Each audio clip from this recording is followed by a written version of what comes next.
क्या आपने कभी सुना है एक बकरी जो मरकर वापस जिंदा हो गई? क्या हो जब शेर, हिरनी, बंदर और चीता यमराज के दरबार में पहुंच जाए?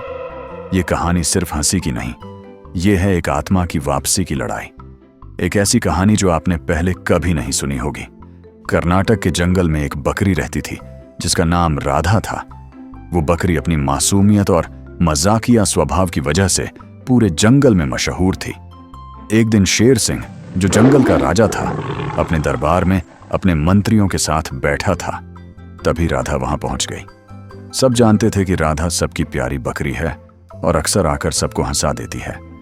उस दिन भी सब बहुत खुश हुए और उससे पूछा गया कि आज वो कौन सा मजेदार चुटकुला सुनाएगी।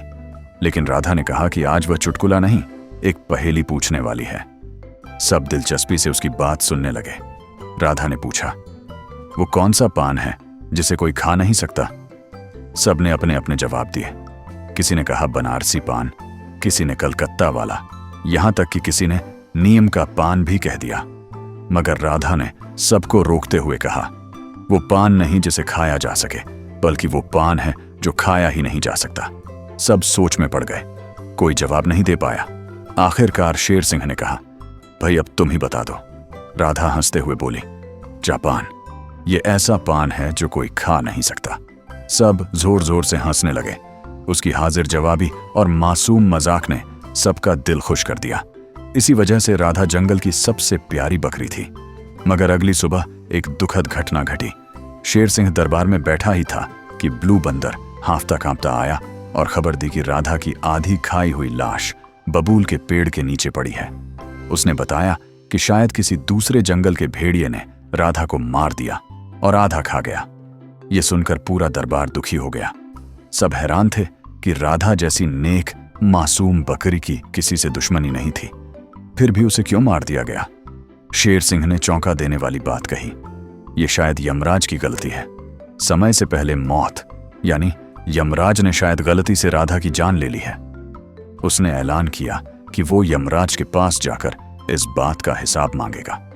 सब जानवर इस पर राजी हो गए कि अगली सुबह वे यमलोक जाएंगे। मगर सवाल यह था, यमलोक का रास्ता किसे पता था?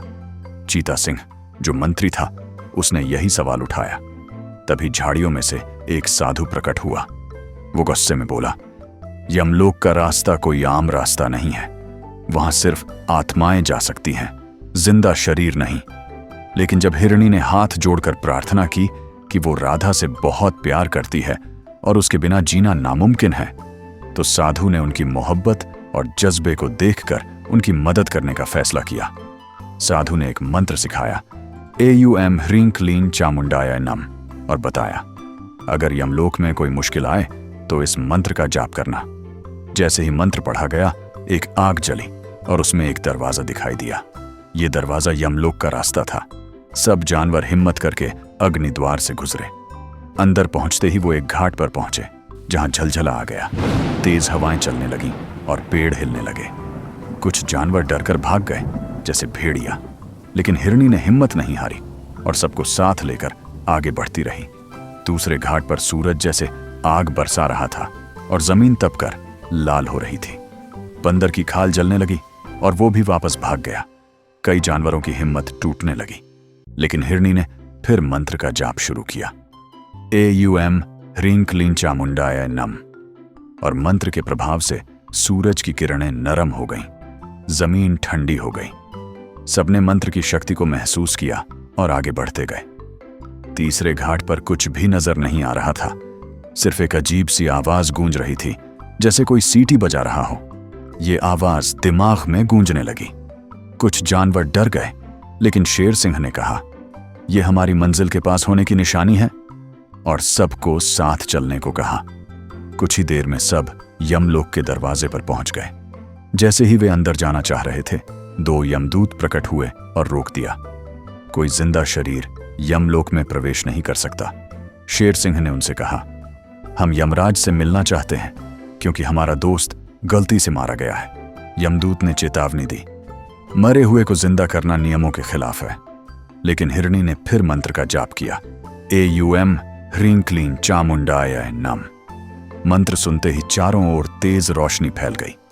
यमदूत घबरा गए और यमराज को बुलाने पर मजबूर हो गए। यमराज ने आकर पूछा, किसने मुझे बुलाया है? यमदूत ने सारी बात बताई और मंत्र का जिक्र किया। हिरणी ने यमराज को भी वही मंत्र सुनाया, जिससे यमराज का गुस्सा ठंडा हो गया। उसने वजह पूछी तो सबने बताया कि वे अपनी दोस्त राधा को लेने आए हैं। यमराज ने कहा, एक बार जिसे लाया गया हो वो वापस नहीं जा सकता। लेकिन मंत्र की उपस्थिति ने सबको हैरान कर दिया। इस पर यमराज ने धर्मराज को बुलाया। धर्मराज ने चित्रगुप्त से राधा का लेखा देखने को कहा। चित्रगुप्त ने खाता खोला और बताया, गलती से रामू बकरे की जगह राधा बकरी को ले आया गया है। सब हैरान रह गए। यमराज ने कहा, चूंकि गलती हमारी तरफ से हुई है, इसलिए राधा की आत्मा को वापस करना पड़ेगा। मगर अब उसका शरीर तो बचा ही नहीं था, भेड़िया खा चुका था।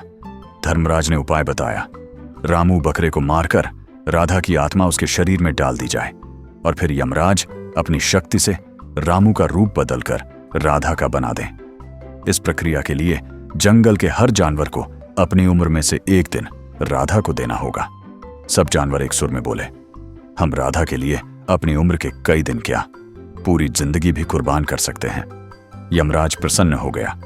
उसने मंत्र पढ़ा, एयुएम ह्रीं का, और रामू बकरे के शरीर में राधा की आत्मा वापस आ गई। सब हैरान रह गए। फिर यमराज ने एक और मंत्र पढ़ा और रामू के शरीर को राधा के रूप में बदल दिया। राधा फिर से जिंदा हो गई। सारे जानवर खुशी से झूम उठे। अपनी प्यारी बकरी को दोबारा जिंदा देखकर उनकी आंखों में खुशी के आंसू आ गए। राधा भी हंसती मुस्कुराती अपने नए जीवन के साथ सबकी जिंदगी में फिर से खुशियां बांटने लगी। अगर आपको हमारी कहानी पसंद आई हो तो हमारे चैनल को लाइक, कमेंट और सब्सक्राइब जरूर करें, ताकि आने वाली हर नई कहानी का नोटिफिकेशन आप तक पहुंच सके।